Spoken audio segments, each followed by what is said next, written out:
Break के बाद आप सभी का स्वागत है।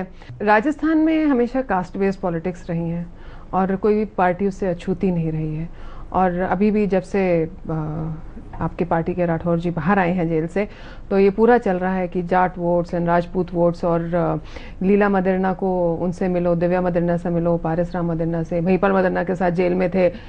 तो एक सवाल मैं इसमें से निकाल के पूछना चाहूंगी, क्या भाजपा लीला मदरना और दिव्या मदरना को टिकट देगी? मैं नहीं समझता कि पार्टी व्यक्तियों की मोहताज है। दूसरा, आपने बिरादरी की बात कही। ये स्वाभाविक रूप से इस समय देश का वातावरण ऐसा है और इसका थोड़ा सा बीच का इतिहास ऐसा रहा है। वरना तो एक समय ऐसा था कि जब कोई माथुर भी सीकर से लोकसभा का चुनाव जीत के जाते थे। लेकिन बीच का एक कालखंड ऐसा है कि जिसमें जाति का जादू सर चढ़कर बोला।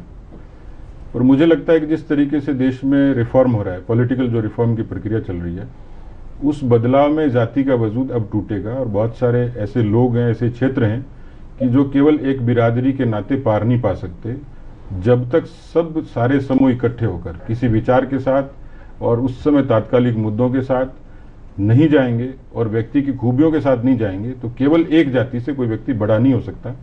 इसलिए इस समय इस राजस्थान में भी स्वाभाविक रूप से ये हवा खड़ा करने की कोशिश की जा रही है। पर मैं समझता हूं कि बीजेपी को जातिवाद की बैसाखियों की कतई आवश्यकता नहीं है। टिकट नहीं देंगे? टिकट का तो प्रश्न इस समय खड़ा नहीं होता, क्योंकि उस समय मुद्दे क्या होंगे, गुण अवगुण क्या होंगे, परिस्थितियां क्या होंगी। लेकिन मुझे लगता है कि बीजेपी अभी किसी किस्म के बाहरी लोगों की मोहताज नहीं है। 1998 में आपने युवा जागरण यात्रा निकाली थी। अजमेर से लेकर भरतपुर तक हजारों युवकों ने आपका साथ दिया और 225 से ऊपर गांव आप लोग टच करते हुए गए थे। वो पार्टी के लिए अच्छी थी या आपके लिए? मेरी जो यात्रा थी पार्टी के निर्देश पर थी। ऑल इंडिया कॉल था, उसमें पूरे अलग अलग प्रदेशों में हुई। लेकिन हमारे यहाँ माहौल अच्छा था। पोखरण की उस समय विस्फोट था, लोगों में एक जागृति थी। लेकिन दूसरी तरफ एक निराशा का वातावरण भी था। हम लोग उस चुनाव में केवल 33 सीटों पर सिमटे। तो शीर्ष नेताओं में एक किस्म की निराशा थी, पार्टी के वर्कर्स में भी। और मैंने जब यात्रा करी तो पार्टी के भीतर एक निराशा का माहौल था, लेकिन मैंने उसको चुनौती के रूप में लिया। और मैं उसको आज जिस मुकाम पर हूं, तो मैं समझता हूं कि उस यात्रा ने मेरे व्यक्तित्व को एक नया रूप दिया, मुझे समझने का, सीखने का। और जो अनुभव दिया मुझे आज तक काम आता है। एक संतोष भी है कि उस यात्रा के जरिए पार्टी के लिए मैं कुछ कर पाया।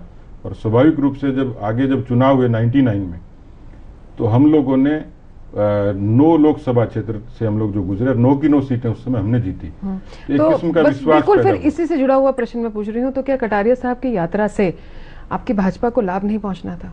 स्वाभाविक रूप से उसमें यात्रा में कोई जब नेता अपने क्षेत्र में किसी किस्म से लोगों से संवाद करता है, उनके बीच में जाता है।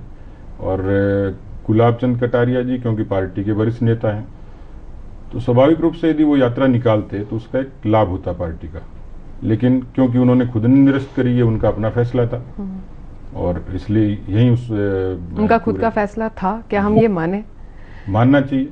देखिए, लेकिन लोगों में तो ये सोच नहीं आई है कि उनका खुद का फैसला था। ऐसे लगा कि भाई उनको जैसे फोर्सिबली रेजिग्नेशन होता है, तो उसको आप सेल्फ तो नहीं मान समझता सकते। कि गुलाब जी ऐसे नेता हैं कि जो फोर्स से मानने वाले थे, लेकिन उन्होंने पार्टी के हित में ये जायज लगा, अच्छा लगा। और मुझे लगता है कि उनके इस फैसले की अच्छी प्रतिक्रिया हुई, पार्टी में अच्छा संदेश गया और पार्टी में जिस किस्म की बातें चली उन पर विराम लगा। एक आखिरी सवाल आपसे पूछना चाहूंगी, पॉलिटिक्स से हटके है, लेकिन पूरी तरह तो कुछ भी नहीं हट सकता हिंदुस्तान में। आप टूरिज्म सेक्टर से जुड़े हुए हैं। राजस्थान में टूरिज्म का बहुत बुरा हाल हो रहा है। क्या गुर्जर आंदोलन के बाद ये उभरा ही नहीं है? हमारा इतना अच्छा कल्चर और हेरिटेज है, लेकिन मतलब हम लोग नेशनल में भी गुजरात, केरला सबके पीछे होते जा रहे हैं और इंटरनेशनल में तो कोई स्टैंडिंग ही नहीं रही है। ये स्थिति क्यों है? मुझे लगता है कि वैसे तो जो टूरिज्म सेक्टर है वो पूरी दुनिया को ही एक तरीके से अट्रैक्ट करता है। टूरिस्ट के लिए जो सुविधाएं होनी चाहिए, जिस तरीके की साफ सफाई होनी चाहिए, जिस तरीके की सहूलियतें होनी चाहिए, जिस तरीके का ट्रीटमेंट होना चाहिए। अब लिखते तो हैं पधारो हमारे देश, लेकिन जो रिसीव कर रहा है उसकी मानसिकता ही वैसी नहीं है कि वो उनको मेहमानों को उस तरीके से रिसीव करे। आपको नहीं लगता कि सारी जिम्मेवारी सरकार पे, चाहे वो कांग्रेस हो चाहे वो भाजपा की हो, उस पर डालने से काम नहीं चलेगा? लोगों को खुद ये चीज को समझना पड़ेगा। नहीं, निश्चित रूप से पर्यटन लोगों की रोजी रोटी का साधन भी है और हमारे लिए हमारी एक मजबूती का साधन भी, कि दुनिया भर में हमारा एक इम्प्रेशन जाता है कि राजस्थान एक हेरिटेज स्टेट है वहाँ पे लोगों को एक सहूलियत मिलती है, सुकून मिलता है। बहुत ज़्यादा टूरिस्ट आएगा तो स्वाभाविक रूप से हमारी अर्थव्यवस्था पर भी उसका असर बिल्कुल होगा। 100%। तो ये प्राथमिकता होनी चाहिए। पर और आपने सही कहा कि इसमें सब तबकों को, केवल सरकारें नहीं, उसमें सबको आगे इस आना पड़ेगा। क्षेत्र से जुड़े हुए जितने लोग हैं उनको कुछ अपने इश्यूज को छोड़ के और कलेक्टिवली एक अच्छा पॉजिटिव एफर्ट करना पड़ेगा। तो पर्यटन में अपार संभावनाएं हैं। और निश्चित रूप से मैं तो ये कह सकता हूँ कि आपने शुरू करी है, तो हमें जब कभी सरकार के नाते अवसर मिलेगा तो निश्चित रूप से इस क्षेत्र को और ज्यादा बढ़ोतरी की गुंजाइश इसमें रहती है और हम लोग करेंगे। थैंक यू सो मच, आपका बहुत बहुत शुक्रिया आप हमारे कार्यक्रम में आए। धन्यवाद। नमस्कार। तो ये थे सतीश पूनिया जी।